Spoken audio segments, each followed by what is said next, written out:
ॐ सदाशिवसमारम्भां शङ्कराचार्यमध्यमाम्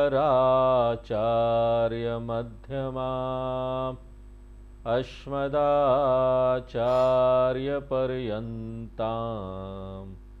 वन्दे गुरुपरम्पराम्। ओम।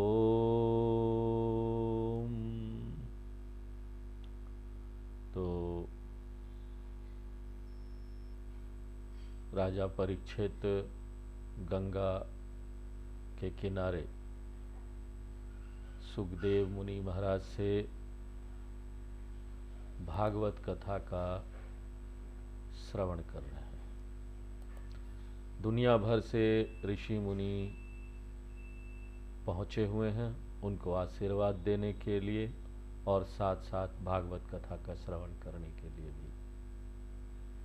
तो राजा परीक्षित प्रश्न पूछते हैं कि एक मरणासन पुरुष का क्या कर्तव्य है।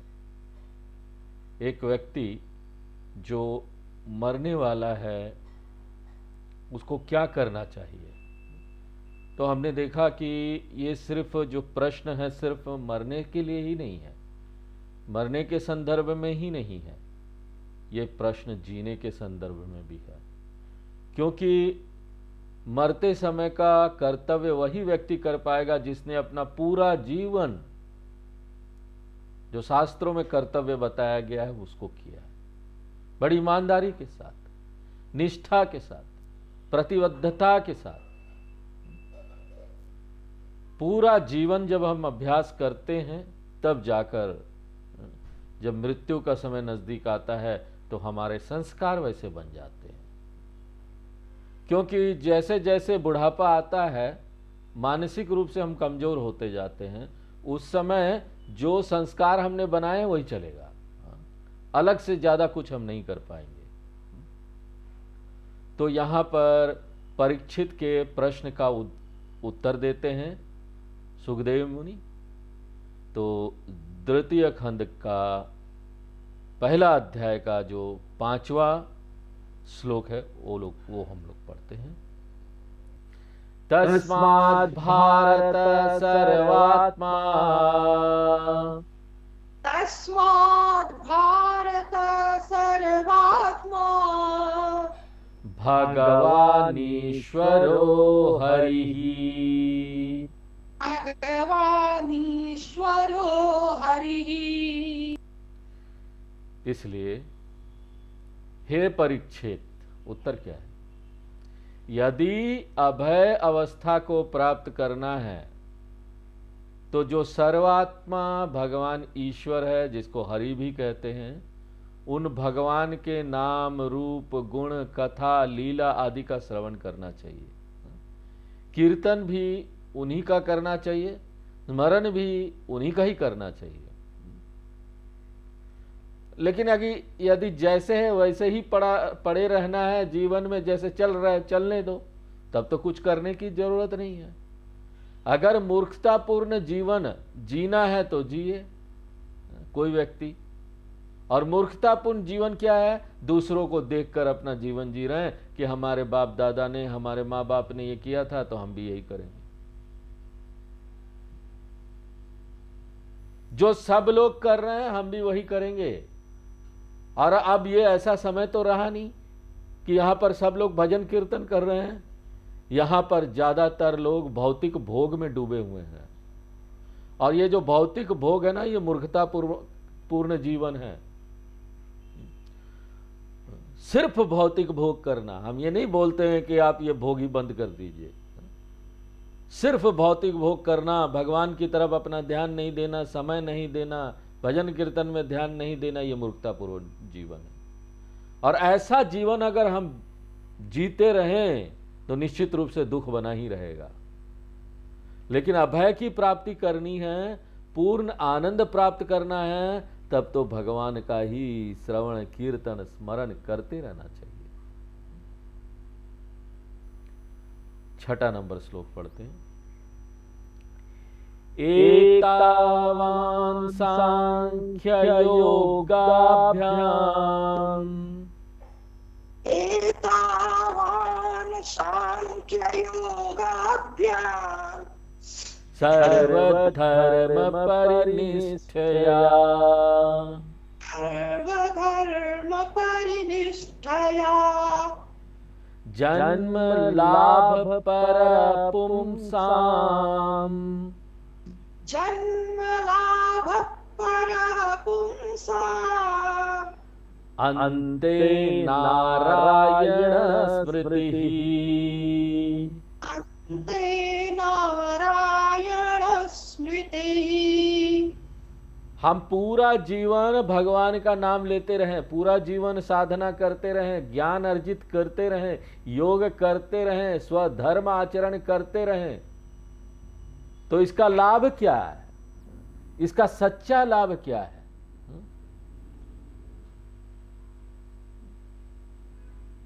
और उसका रहस्य किससे छिपा हुआ है? बोलते हैं जीवन का सबसे बड़ा लाभ इसी में है कि मरण के समय अंते नारायण स्मृति ही, भगवान नारायण का स्मरण बना रहे।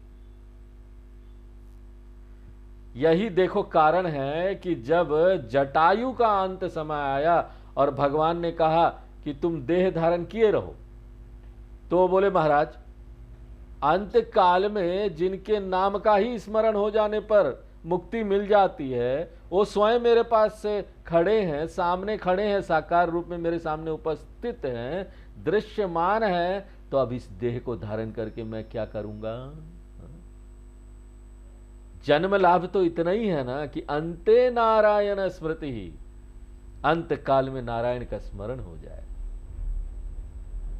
और स्मृति तो सामने नहीं होती है ना, परोक्ष होती है, लेकिन आप तो मेरे सामने खड़े हैं भगवान प्रत्यक्ष, तो स्मृति की भी क्या आवश्यकता है? यहां तो भगवान सामने खड़े हैं, उनको याद करने की जरूरत नहीं। यही तो जन्म लाभ है, जन्म का लाभ यही है, हमारा जन्म लेने का लाभ यही है, नहीं तो जीवन बेकार गया। अब मैं देह धारण करके क्या करूंगा? जरूरत ही नहीं है। देखो गीता जी हमें सिखाती है कि कैसे जीना चाहिए, और भागवत हमको बताते हैं कैसे मरना चाहिए। दोनों एक ही बात है, क्योंकि अंते नारायण स्मृति स्मरण तभी होगा जबकि पहले हमने श्रवण द्वारा इसको ग्रहण किया है। श्रवण के बिना क्या मनन, क्या निधिध्यासन? पहले श्रवण अनिवार्य है। जिसने पहले कभी ग्रहण ही नहीं किया है, ग्रहण नहीं किया, कुछ जाना ही नहीं, उसको क्या चीज का स्मरण रहेगा बताओ? दिन रात हम जिस चीज का ग्रहण करेंगे उसी का स्मरण होता रहेगा। अब सुखदेव जी कहते हैं कि देखो, जो वेदांत के ज्ञान में, आत्मज्ञान में समाधि लगाए हुए पुरुष हैं, हमेशा उस ज्ञान में रमते हैं कि मैं तो वो आत्मा हूं, ब्रह्म हूं, ये संसार पूरा ब्रह्म है, ब्रह्मार्पणम ब्रह्म भी, और निर्गुणवादी हूं मैं, अपने आत्म स्वरूप में स्थित हूं, लेकिन क्या करूं? आगे का श्लोक पढ़ते हैं, 9 नंबर श्लोक। परिनिष्ठितोऽपि नैर्गुण्य, परिनिष्ठितोऽपि निर्गुण्य, उत्तमश्लोकलीलया, उत्तमश्लोकलीलया, गृहीतचेता राजर्षे, गृहीतचेता राजर्षे, आख्यानं यदधीतवान्, आख्यानं यदधीतवान्। राजा परीक्षित को तो 7 दिन का समय मिला था, परंतु राजा खटवांग के बारे में बोलते हैं उनको 1 घंटे का समय मिला। कौन थे राजा खटवांग? राजा खटवांग राम जी के पूर्वज थे।